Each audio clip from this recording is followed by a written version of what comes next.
Hey guys, it's Miki again, and today I have with me TexasGirl and Orion. These are two digital warriors that I've met on Telegram. And what was the name of your the latest chat room again? Digital warriors, soldiers. digital soldiers. Yeah. Okay, sorry. I'm like, because you've had a few, you've bounced around, and so okay, we're back to digital soldiers. And I'll tell you guys, every single time I talk to these two, it just blows my mind. And in the last time I entered the room, we were talking about what time is it? What date is it? What year are we living in? And every time, we're looking at all these different clocks, and you guys have just been decoding. And oftentimes you bring me stuff on the stars too, which I love. I love that, we're able to have these conversations. So I'm excited to have you on my channel. Thanks for coming. No problem. Thanks for having us. I'd say let's just let it flow, because every time we do, it's just so mind blowing, Right? Absolutely. So tell me what you guys are researching lately. Oh, we've got a lot of things in the fire today.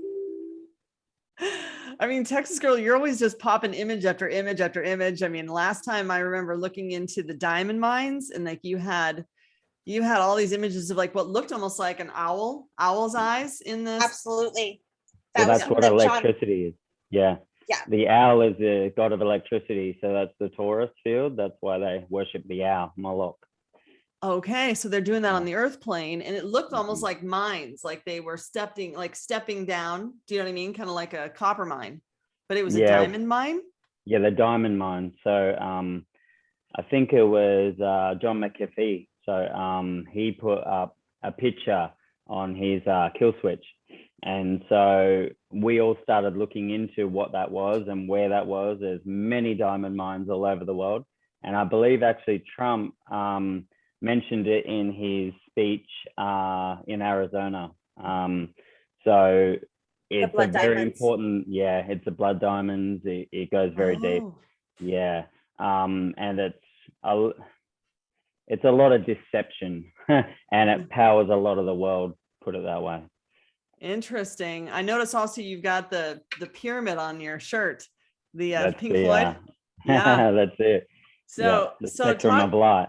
What have you guys learned then about the pyramids and how they're harnessing energy? Like what exactly will change if the pyramids are no longer being used for evil throughout the world? Well, they are living libraries because they are on the Giza Plateau, which is made of quartz, which quartz crystal is consciousness, or you can store data, basically. So they're going to be living libraries, for one. They're going to be living libraries. Like information. You become close, then you get closer to the God consciousness. It's almost like it creates the Akashic. Oh, really? Yeah. And they're also power stations, and so they can give and bring in power as well. So they're, I guess, Tesla and consciousness. Ships. There are a lot of different things. We live in a quantum world. We didn't realize we were in a quantum world, but we are quantum, and the things around us are quantum too. Have you guys researched how they were actually built? I mean, of course, we were told we have no idea how they were built, and we have no idea why there's these, engravings of cell phones and all these crazy technologies. Like, have you guys researched that at all? Short answer is sound and light technology. So levitation, sound and light. Okay. Yeah. So levitation and holographic, which we would call spirit, into matter. And they, so like I just said on the previous video, first there was spirit, then there was physical. So things manifest after the spirit is there, and then they turn into physical. So they may have been built here, or they may have been built a long, long time ago. Yeah. That would much older than what we believe Egypt is. Yes.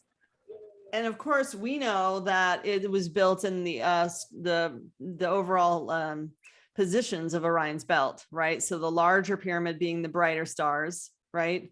And in kind of the same order. It's not quite a perfect line in the three, but the same order. And it's also right next to the Nile, right? Yes. So have we, as I was researching more, and I know you go by Orion, I actually found that Orion is the star system that was originally deemed the Redeemer in the Bible. and that it was going to represent the coming Redeemer, which makes sense as to why they would pervert that and actually build it across the earth plane and actually pervert Orion throughout, even Tower 1, Tower 2, Building 7 in New York City. Yes.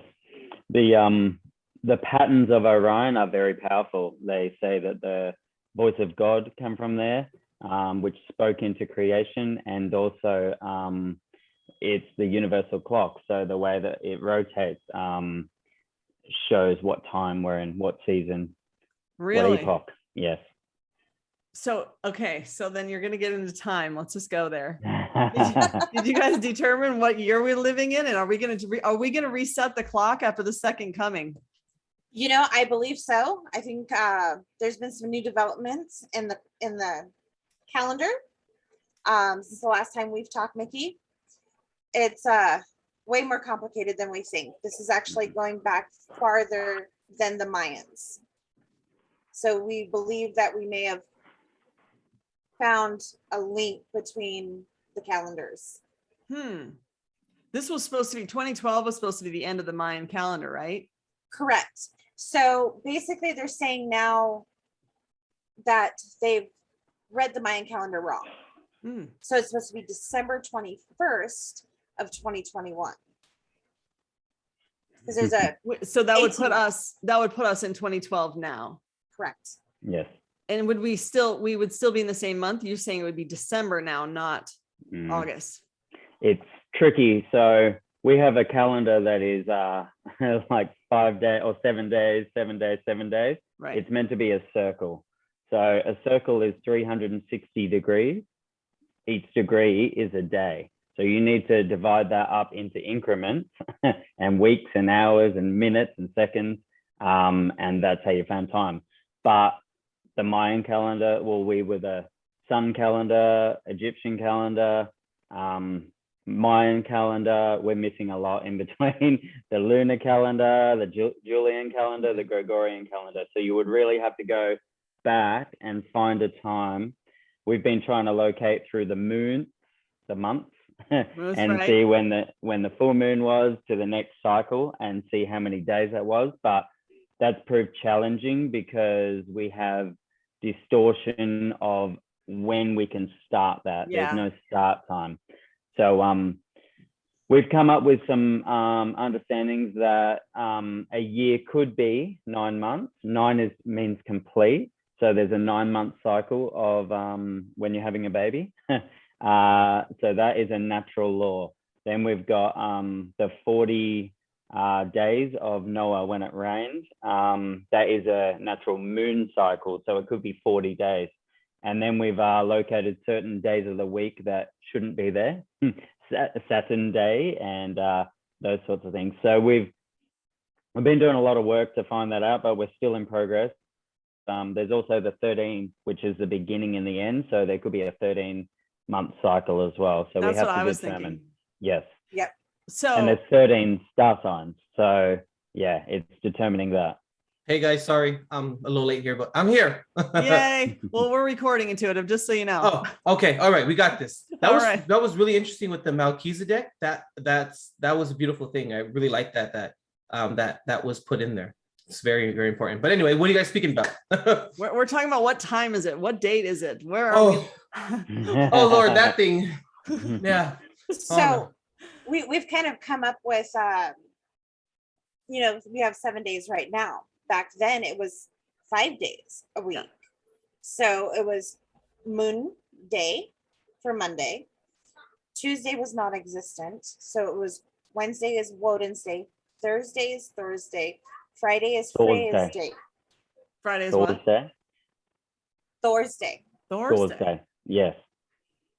So so it's Woden's Day, which is Odin. Thor's Day is Thursday. And then Freya's Day is Odin's counterpart. The divine counterpart is Freya. So that's Friday. And then you've got Sunday, Monday, because that were the 2 closing cycles. So the 3 days in between. And there's your 3 again. Well, so they restarted the clock when Jesus was born, right? Or 3 years after, possibly. It would make sense if they restart the clock or we completely have a new clock after the second coming. Yeah. Or that we go back to something that's more natural in our essence, the way that we naturally, I don't know, interact with the moon, or the way we naturally interact with time. You know, I mean, like, it seems like that would make sense. And it will also make sense that it seems like this is the end of most prophecies, right? It's the end of the Nostradamus prophecy. It's the end of, if it was 2012, it's the end of the Mayan calendar. It's the end of the biblical prophecies of Revelation. So what next? I mean, it seems like it's time to start a whole new clock, and it's time to start a whole new set of prophecies, right? Yeah. Well, we've got so what kind of really clued us into this, and so the people watching can understand. So Julius Caesar made the Gregorian calendar. So the Gregorian calendar, we had January, February, March, April, May, June, and then Julius Caesar, Augustus, and then we had September, October, November. So September is 7, October is 8, and November is 9. But they added December, which is 10. So they added 3 months. So they added July, August, and December, and that was straight through ego or some sort. He wanted control over time, and they wanted to shift time, so we didn't know our time. So that's the most basic, to find that the calendar we're on is not the accurate calendar. And you were the one who taught me a bit about the law of expansion and how they have kept us at 12 for some time. Do you want to speak on that? Because I mean, I talk about that a lot. I find that fascinating, being stuck at 12, you know, on the clock, the number of chakras, the number of grades. We graduated 12th grade. What else? There was on the ruler, it ends at 12. So yeah, if you want to expand on expansion. Well, yeah, there's a lot, because it's very layered. There's a layer. So basically every number has a meaning, a spiritual meaning, we like to call it. So 12, there's the 12 disciples of Jesus. There's 12 hours on the clock. There's 12 months of the year. There's 12 star signs. Well, no, there's 13. There's one, which is Jesus, around the disciples. So that's the 12. And then the one that is with the 12, the whole. So that's the oneness. Then you've got the clock. So there's a circle in the middle, which control the hands of the 12. Then you've got the zodiacs, which says 13. There's missing one. So this 13 literally means beginning and end. It's a cycle, a full cycle. So as you know, a beginning, or our end, is a beginning. So at this point, the expansion of that would be, if you don't ever get to the end, you can never start again. You can never get to the beginning, and vice versa. That's fascinating. And that is where we're at. This is the beginning and the end, the one who is, who was, who always will be, you know? Yeah. You know what's really crazy too, is if you think about it, like a circle, right? They say it's infinity in a sense, or even the infinity symbol. It's really not infinity. It's a closed system. Because if you think about it, it's a loop, which is, I mean, I get the concept, but at the same time, if you really think about it, a circle is a closed system, and infinity is a closed system. It closes off. So it's not really infinite. If that kind of makes sense. Just these little things, and these like these moments of enlightenment pop into Orion and I's head, and we're like, oh my God. It's like, yeah, whoa. it can't be expansion if we're stuck in a loop. Exactly. Exactly. Yep. And to expand on that, so the universe is eternal circle. If you close the eternal circle, you control that energy, the 0 point. So you control all of that. So it's not freedom, it's control. So we've been in the 8th day of creation, which is positive, negative, positive, negative, positive, negative. And we're learning to close karma loops of being controlled and being in control. And so the 9th day is about completeness. And that's what we're going into, is the 9th day cycle complete. When we've learned all our lessons. I mean, Talk even about that more, even though. like, sorry, Nikki, even cells, right? When a cell divides, it pinches, right? And then it's called the cleavage furrow. And when it pinches, then it comes apart and it creates 2, expansion. It's all about expansion. Yeah, talk about that a little bit more, because you said, so we're talking about lots of systems right now that are shifting from complete control over humanity, complete control, even traumas, reincarnate and maybe even karma that just would carry over from incarnation after incarnation. And now we won't have such control systems in place limiting us from that expansion. So talk to me a bit about energy and how we go from the control energy into the almost the free energy, literally the freedom of expansion and being able to, I don't know, I guess not be in a state of trauma. Okay, so there's always, because you can't create nor destroy energy, right? So it has to shift. Yeah, so why don't we go with the 9? So you know the 9 looks like that. So what does that look like also? A Q. So we're going into the quantum age, and the quantum age is the speed of thought. Before this, we've had the speed of light and the speed of sound. We haven't had the speed of thought because we've been limited by our programming. So we've had to be limited in order to learn. So the lower we go, the higher we can ascend. So we had to go through turmoil, stress, sadness, loneliness, all of those things to heal, grow, and then we project and we become much more aware, much more comfortable in ourselves, much more enlightened. So with the 9th day, it's going to be about quantum. It's going to be those technologies of thought, those technologies of releasing all that energy, free Tesla energy. There's going to be so much of the perspectives of connection to source. So source is quantum consciousness. So it's the Akashic record, and it's the connection between all universes with us. And that's what these quantum computers and everything they're talking of, quantum financial system, quantum voting systems, they're all going to be quantum education. And quantum literally means the speed of thought. So if you change something at one level, it changes at the next level. So you are always updated. It's never an old thought or an old teaching. You are going to be completely updated all the time. And that's what gematria is. It's a quantum language. Well, and you can think of that as a regeneration all the time. Go ahead, intuitive. Yeah, well, it's really interesting because the speed of thought, think of telepathy, think of bilocation. When you are astral traveling, you travel by your thoughts, the speed of thought, quantum movement.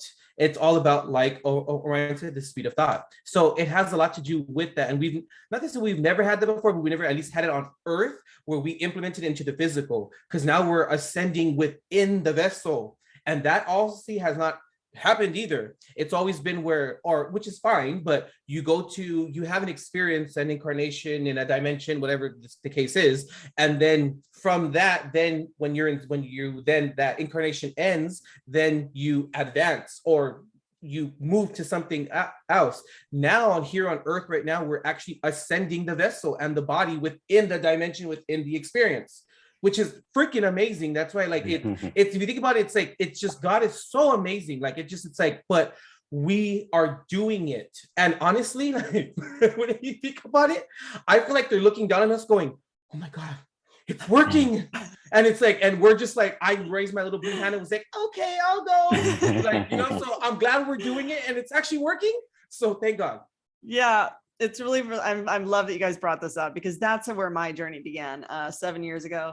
I woke up just saying, there's no way I'm supposed to feel this stiff and this old at 40.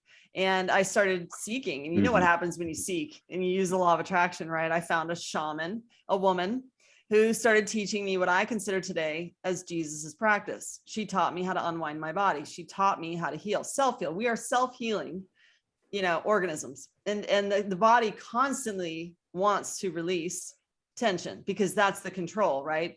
And there's tension or memory in every single cell and in every muscle. And anyway, so as I remember, I'll never forget the day I was laying on her table. It was the third visit, and she's moving my leg. I was kind of on a table with my knees up like this. And she's slowly lowering one of my legs. We're talking an inch a minute, really slow. And she goes, see if you can let that go. And in my mind, I'm thinking, let what go? Because I didn't know I was holding on to tension. I didn't know there was anything there. And sure enough, a huge muscle sheared down in my inner thigh. And I thought, oh, that feels better. She moves me again for 1 minute and it slowly went back up, right? Because your subconscious remembers the fear, it remembers the tension. She moved me again for only an inch. I know this sounds so simple, guys, but this is where the magic is. It's in the simplicity. It truly She goes, see if you can let that go again. And sure enough, I could let it go, but I didn't even know it was tense until I let it go. What she was doing was she was teaching me how to take the subconscious tension, bring it into the conscious mind. And so that night I'm sitting there watching TV. I figure, well, I'll scan my leg again, see if that same muscle is tense. And sure enough, because you're watching shock TV, you're in a state of fight or flight. You don't even know it. And sure enough, I was able to bring the muscle down. I kept scanning, kept doing it for about 2 weeks until I scanned that area and it was no longer tense. That's when I knew I had just retrained, that tension to go from my subconscious to my conscious. And I shed that layer. So I just started going deeper and deeper and deeper. I mean, I couldn't stop. It became addicting because it's like anytime you get a big muscle to shear that's been tense for 20 years. And again, a healthy muscle can tense up to 100% and relax all the way back down to 0. But the fact is, as we build up these compensation patterns, as we live in this matrix, as we're in a constant state of fight or flight, it can only relax down to 20% or even 50%. So what's happening in there, right? You have a control system in your own body where think of a sponge being half closed. It can't absorb the oxygen. It can't absorb the blood. It can't absorb it can't even send signals through the body because the signals go through the nervous system. So the nerves are pinched off in that muscle. When you unwind the muscle, the nerves can go deeper, which is what we're doing. We're expanding deeper into our awareness. And it was always there. We just didn't know it was there because it was in control. It was tense. It was being blocked. And so the deeper I kept going, and I mean, I became addicted. I was meditating 4 hours a day. I was doing it in the morning in my sleep. I could feel the shearing, that sensation of these muscles coming on. Every time I did it, I'd get a dopamine rush, which was my brain saying, this is what you're supposed to do. Now, this was a difficult journey. It's not for everyone because by year 3, I started a detox that no doctor recognized. Okay. Like I was so sick. I was so sick for an entire year. Couldn't even get out of bed.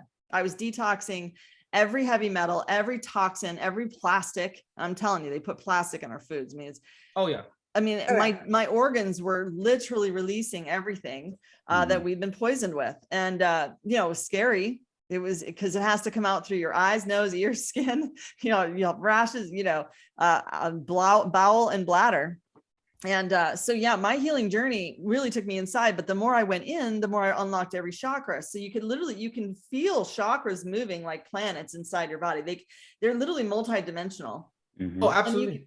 And you can feel them and you find the Kundalini, which is that life force energy moving through. And that's, I think you also said, Orion, that's the, is that the release from the pineal?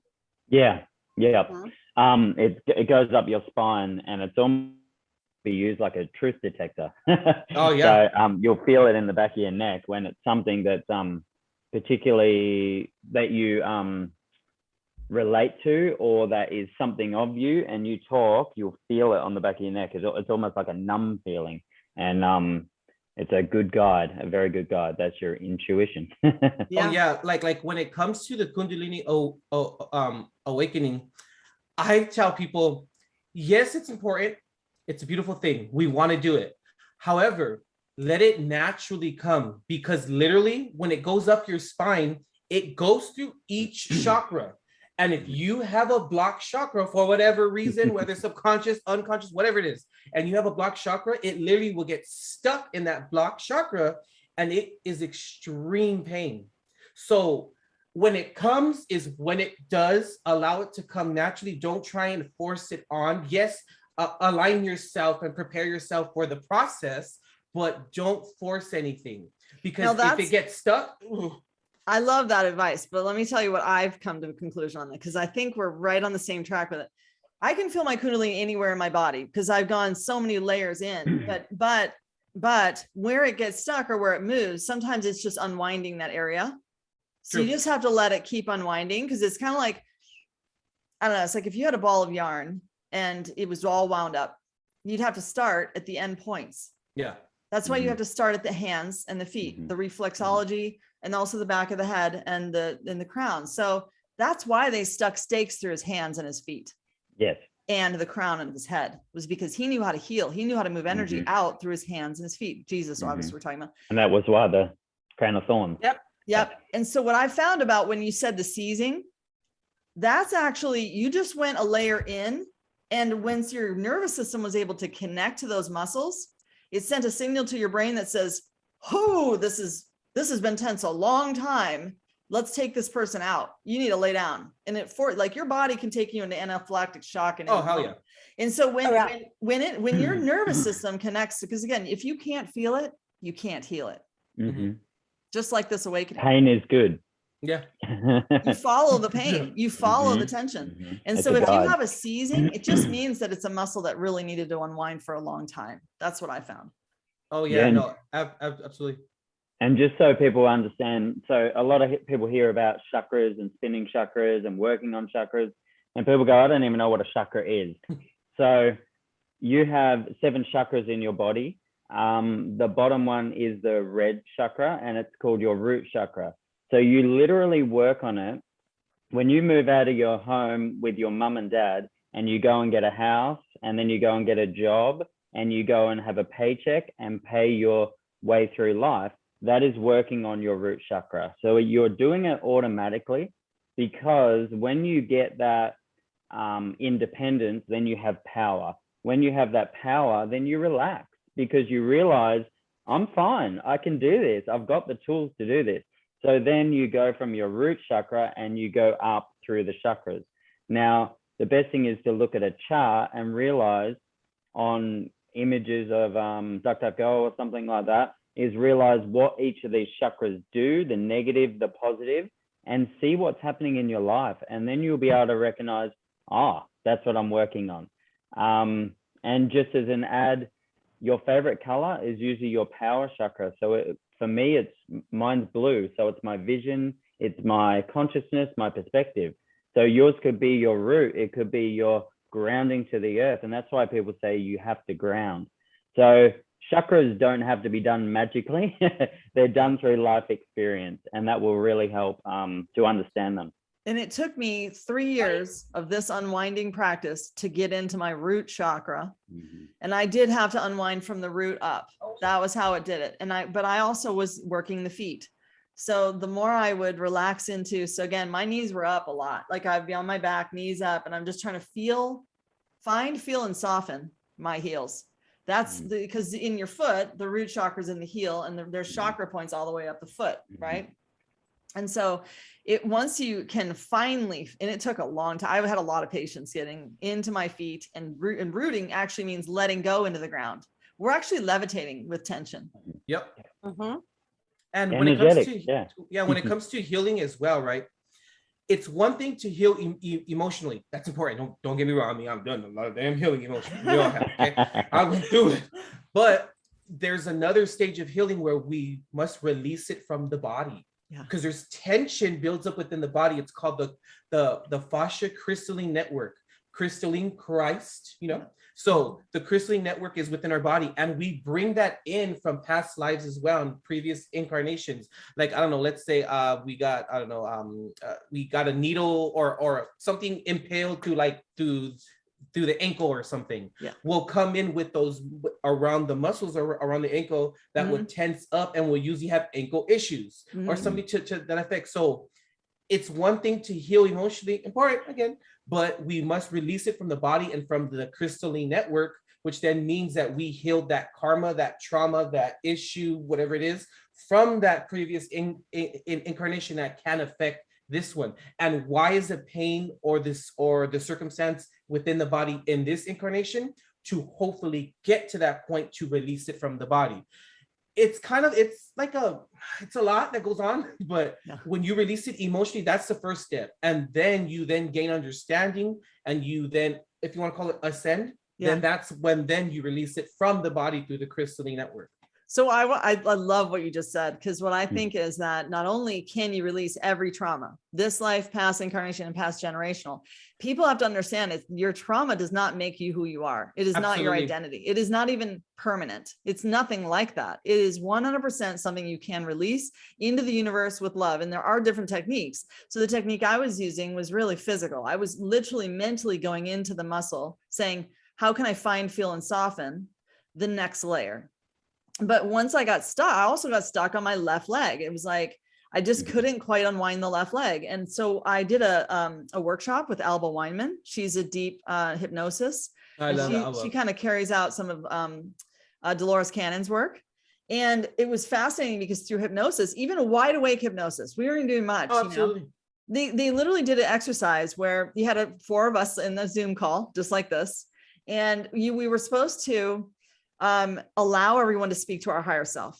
And we had to speak back to the higher self and speak about our human vessel as a third person. Mm-hmm. So imagine you're saying, hey, Mickey, can I speak to your higher self? I say, sure. And then you're talking to my higher self. How's Mickey doing? What's her leg? What's going on with her leg, right? And so I'm communicating back. And then even one of the questions was, well, is her soul family happy with what she's doing on this plane? Mm-hmm. You can even ascend higher into these questions and you always know intuitively. Well, anyway, the tension in my leg turned out, I thought maybe it was it was an entity, or I don't know. Of course, if it's an entity, you're scared and, it must be evil. No, it turned out to actually be lovers of past incarnations that were clinging. Yes. And so I literally visualized the color of the energy. Then I visualized transmuting the cells. So I visualized, okay, well, if these cells are tense, how can I allow them to expand with love so much to where they want to leave the body? And then I visualized what they left as. They left as these wisps, kind of like in Avatar. You remember they all land on his arm? Mm-hmm. And they went off and I kissed them off to the world to go heal others. Like I literally transmuted the negative energy that I was carrying. And then just having the visual of what I did, I continued to go deeper and deeper. And the gal I was working with, she just kept taking me deeper. She's like, okay, you got 80% of it. Let's go deeper. Let's get another 10%. Let's get the next 10%. And so it got to the point where I was like, I literally had this huge expansion deeper into the body after that experience. So I do think there's so many techniques. I mean, there's ethereal techniques, there's, just visualization, but when you go into it is when you can transmute it. If you don't go into it, then maybe you do identify with it because it is in your cells. It is in the memory of your cells. Well, and I'm glad you brought that up because people go, well, how do I go into it? Well, the way it happens is first you get a tap on the shoulder. If you ignore that, you'll get a punch in the face. Yeah. Yes. So this is the injury. So maybe you'll break your leg if you've ignored it for quite some time because you need to work on those things. So some people are workaholics and then they have the worst accident. They can't work anymore. They're in a wheelchair. Yeah. Well, that's not a negative thing. It's telling you need to slow down and you need to concentrate on other things than the physical. And unfortunately, this comes up and bites us on the butt. We don't know when it's going to happen. But if we understand that it's something that we have to accept and heal, and then we can move forward, many people have had major accidents and recovered from them, but they have to learn the lessons from them. They have to understand the transmuting of that energy. That is not a negative thing. That like our friend Intuitive says, he says that the universe is happening for you, not to you. So nothing is a coincidence ever. Exactly. No. So when it's happening for you, then you realize, wow, what am I to learn from it? What can I benefit from it? And what can I, if you go even further, help others to benefit from what I've been through? And that's most of the reason of why we go through such terrible things, so we can help others in the future. Oh yeah. I mean, even when it seems like the total opposite is happening, because in that moment it's like, oh, but it's always happening for you. And it's all about, at a later time, is to see what's the wisdom that you can extract from every situation, from every circumstance. And that wisdom is ascension. So we must remember it's something so, I would call it simple, as to the concept of just extracting wisdom from, I like to say ascension is being better than you were yesterday. You ascended. Yeah. Like, I mean, it's not that, it's not. You're it's on not a journey. It's not 100%. There is And- really no beginning or end. It's a There isn't. journey. Really, you're just No. moving through consciousness. Yeah. But at the moment, so because the energies are so high of the earth, it doesn't feel like it because we're in COVID lockdowns, that sort of thing, that era. But because people are looking and questioning the status quo, the reality, well, the consciousness of people, full stop, are coming up. People might feel fear and all the rest of it, but that's not a main thing constantly, because a lot of us are starting to talk and a lot of us are joining together and building each other up. So the ascension before was very lonely. It was a very hard state where you were like, am I going crazy? Is this reality? That's me. Why am I the only one that seems like I'm going through this? Does anyone else know what's going on? And then so now, because the energies are getting higher and higher, our ascension can simply be, someone can tell you something, maybe even on this video, someone can tell you something, it changes a synapses in your brain, and then you go, wow, I see from a completely different perspective. That is ascension.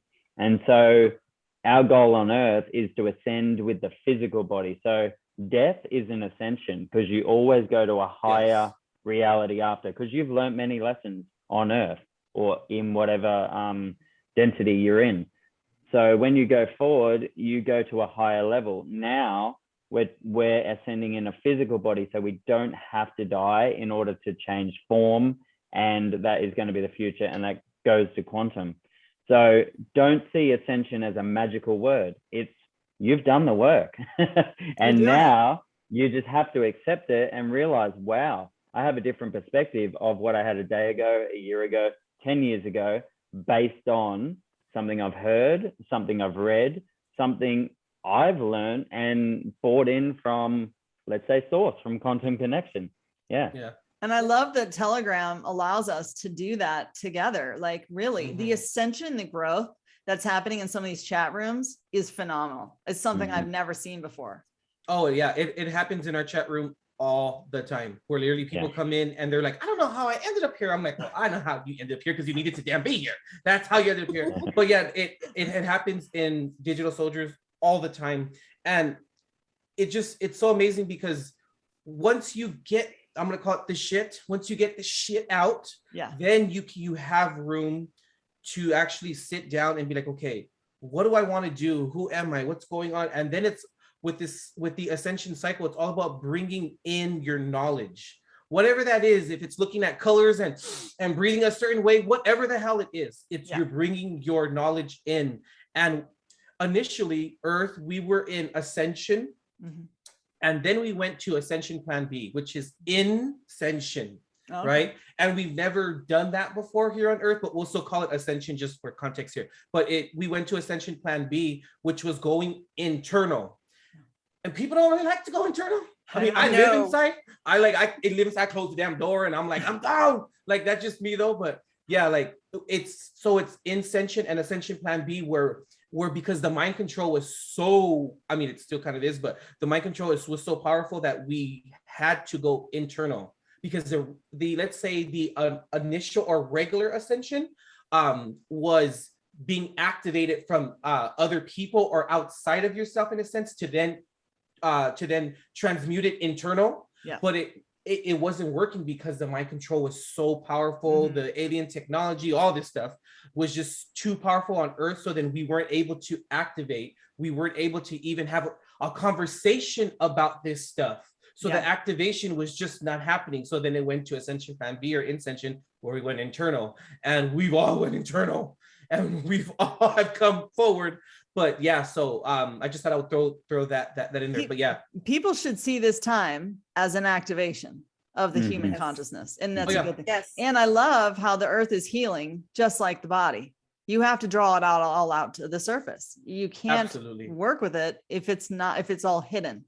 Yes, I mean, I just tell people, I go, the planet is ascending, so you better get it together, and because you can do it. You're here for this reason. You'd have never came down if you could not handle it. So if the planet is ascending, let's move with it. Like, you know. And also, you brought up Telegram. So Telegram is amazing. It's not about, so there's many groups. It's not about competition of whose group's better, who is saying the new latest news. There is an aspect of that, but the way I see it is classroom. So some people have a classroom for healing their core beliefs, their soul, and then there's a classroom for coding. There's a classroom for gematria. There's a classroom just to learn each thing. And we're not all at the same stage at the same time. So we need to get in the right classroom. And so it's starting at A, B, C, not going straight to Z and saying, whew, I don't know, nah, this is crazy, because it will be. You haven't done your base. So with a lot of people, we notice, we've seen the journey. It's been so amazing seeing from like, I got COVID and I was about to get the vaccine, and then I saw your group, and then they come in and they're like, what is this? And we're like, and they get, their minds get blown. And then 2 weeks later, you hear them explaining things and you're like, wow, the growth is beautiful. So It truly is. Everyone really has something is, so unique to share. We're all so special in every way. Exactly. We're a soul family, you know, finding each other, and it's divine. And we're not just talking about us four. We're talking about every person on earth is special in some way, and they have something unique to offer that's just for them. That's just, you know, it's just, no one has to feel intimidated by this process. Do you want to share your story, TexasGirl? Oh, you know, it's been rough. You know, I worked for the government and taking kids, and you know, realized that they were selling them out the back door. So it's just one of those things like, gotta go, see you later. And then now being an advocate and now trying to get the information out there that we are rescuing thousands of children a day, you know, getting rid of the evil off this planet. You know, this information needs to get out there. These people need to wake up, because this ascension only happens, what, once every 1,000 years? Once in a blue moon. We had a blue moon yesterday, right? Like did? once in every I didn't even know about that. That's something I get to go research. What am I have had my head in the clouds, you guys. Yeah, literally we had a blue moon, and you know the saying, once in a blue moon. So there was a massive shift yesterday. I'm not sure that everyone would have felt it, but a lot of people felt it.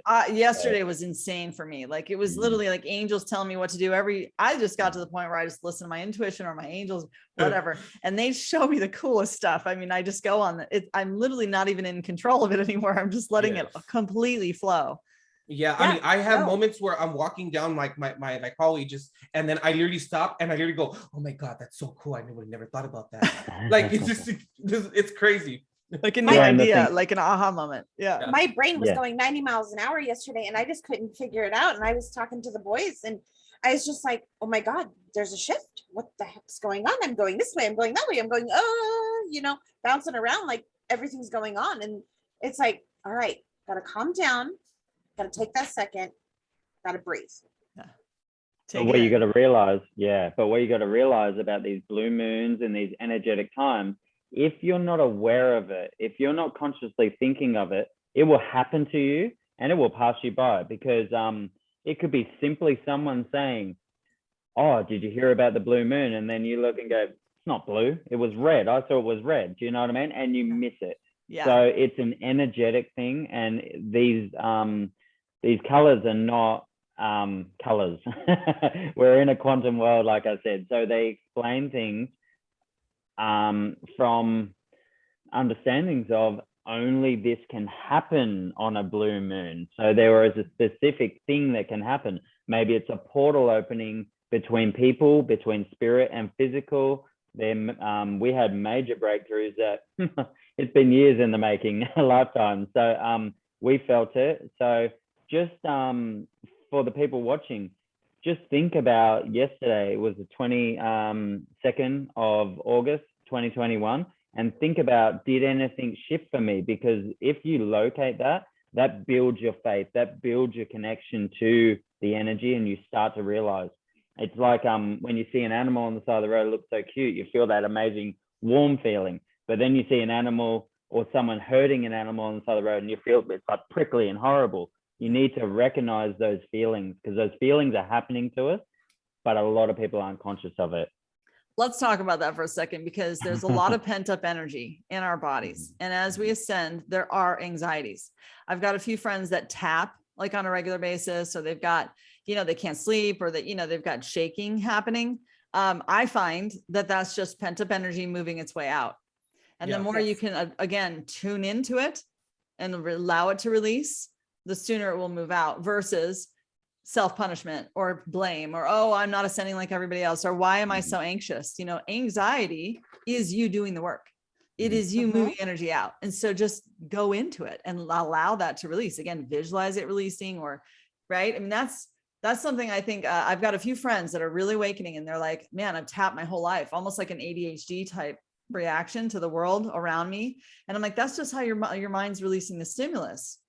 So just know you can release it in other ways if you really want to. Yeah, even the intention of wanting to release it will activate or start that process. And for everybody, it's different. It may come as a pain. It may come as, I don't know, a shaking. It may come as something falls out of the sky and hits you in the head. I don't know. But it's just that intention and putting yourself within that space and that realm, or that headspace, say, of wanting to change something. And I always say, when you ask God, when you tell God, okay, I think I'm ready to change some stuff in my life, and things and people start falling out of your life, don't be surprised. It's part of the process. It's how it works. It's really important to recognize that. But it's all about intention. And going back to what we said previously about the speed of thought, consciousness, and quantumness, you want to call that? Quantum intention, the speed of thought. It's all about your intention. Yeah. And with a very important thing to understand is anxiety is you fighting what's meant to be coming to you. So you just need to let what's happening to you. If you're pissed off, be pissed off. If you're angry, be angry. If you're sad, be sad. If you're just lonely, you don't want to go on, feel that, but don't hang on to it. Hanging on to any emotion is like holding on to a rock underwater and wondering why you're drowning. You need to experience it, feel it. Don't be ashamed of it. Experience it, be in it, and then let go, move on. So when someone has a car accident and they get injured, they don't go, oh, I've got car accident for the rest of my life. They let go of it. They said, I had a car accident and now I'm healing, right? I'm getting better. I broke my leg and now I'm healing. But when someone gets cancer, oh, I've got cancer. Oh, I've got autoimmune disease. I've got this. Well, you may have, but if you hang on to something, how can it get away from you? How can you move on from it?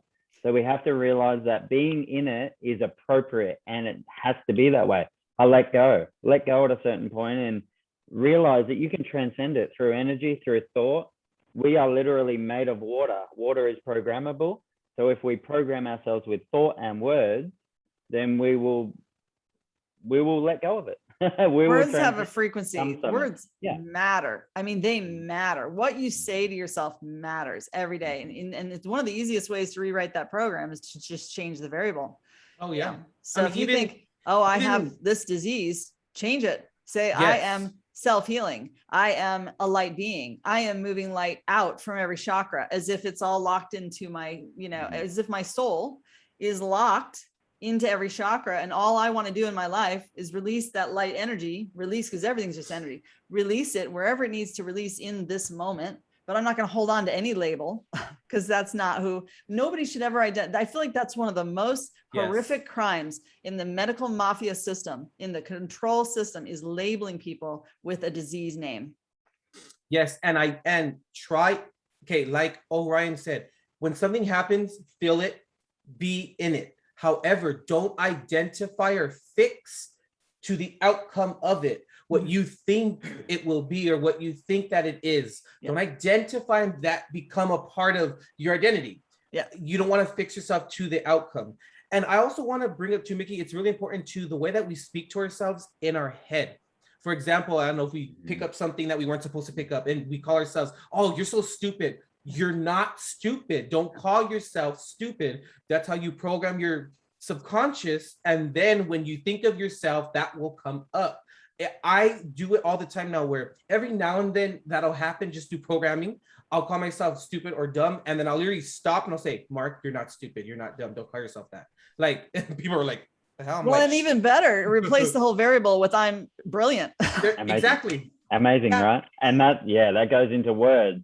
If we say we're crazy, then we're crazy. If we say we're amazing, it's the same thing. We are amazing. Crazy is amazing now because we've transcended what monkey see, monkey do. Now we actually use our brain. We use our consciousness. We use our connection.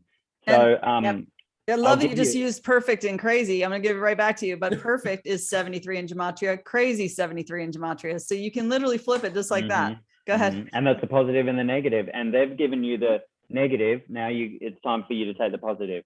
So own the positive.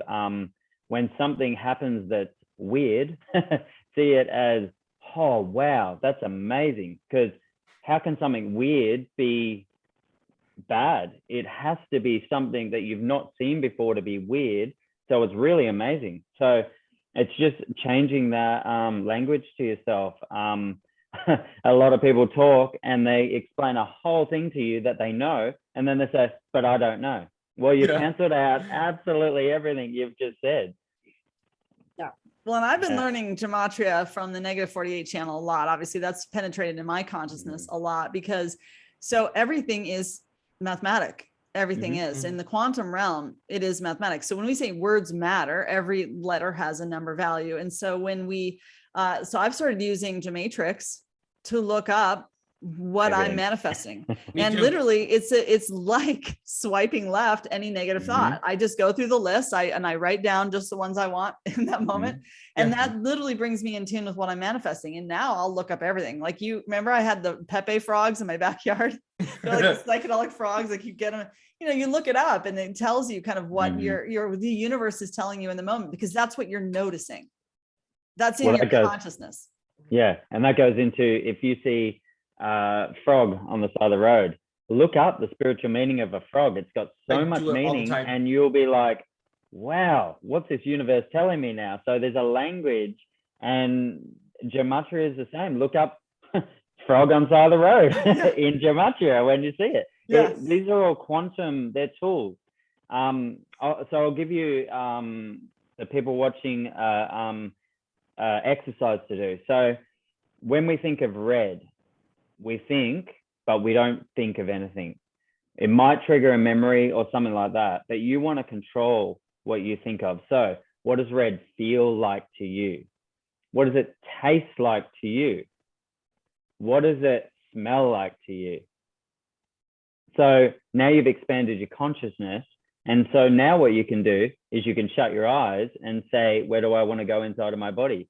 Where do I want to locate the pain? Where do I want to see the blockings? Now you've understood that you can, through thoughts or words, you can see time travel. You can travel anywhere you want. So now you learn, okay, my heart doesn't feel good. Why doesn't my heart feel good? What does it make me feel? What does it make me remember? What does it make me taste? What does it look like? And then you can start working on yourself from a quantum level. And when you do that, it's the next level. What Mickey was saying about releasing the energy, well, then you can go and put good energy in there. You can rewrite the story. I love it. Well, I think we probably need to wrap up just for my portion of this video, but I just want to say thank you guys. I mean, telling you, every time I jump in that room, I learn so many new things. I just feel like I'm working with ascended masters or something. Like it really is like a Qumran in the heavens or something. Like we're all just traveling and we don't even have to travel because it's just We're right just there. mirrors of you. Mirrors of you, Mickey. Yep, there you go. We're all mirrors of each other. Exactly. Yeah, 100%. That's another thing we could talk about next time, how everything that we bring into our life is a direct mirror of how we see ourselves. That was a really cool conversation. Yeah, that's a whole other conversation there. I would We'll just wait for like part to two. end. I would just like, 100%. I would like to end, Mickey, with just saying this. You were never broken. You just told yourself that you are. Yeah. Remember that. You're never broken. No. You're literally perfect in every way. You're just unwinding your reality. Yep. Well, you're and never just broken. to add a small thing onto that is, you couldn't have got to where you are now if you didn't do those things that you call mistakes. They were perfect to get you here. So you never made a mistake. Unless you did evil, you never made a mistake. And that's a conscious choice. But we do things that are bad to learn from, and then that gets us to here. Does that make it a mistake? No, it means you're learning and you're expanding. And I The can road tell less anyone traveled. tuning into this channel or this video right now is definitely in a state of expansion. I Mhm. mean, if you're resonating with this message, seriously. So did you want to add any closing statements there, Texas Girl? You know, it's the road less traveled on, you know, that's how this works. Yeah. Well, at least we're traveling on it together. So, That's Right. right. well, thanks you guys. I'm gonna just stop the recording now, but thanks you guys Okay. so much for joining me today. Love you, Mickey. Thank you. Thank you. See ya. See ya.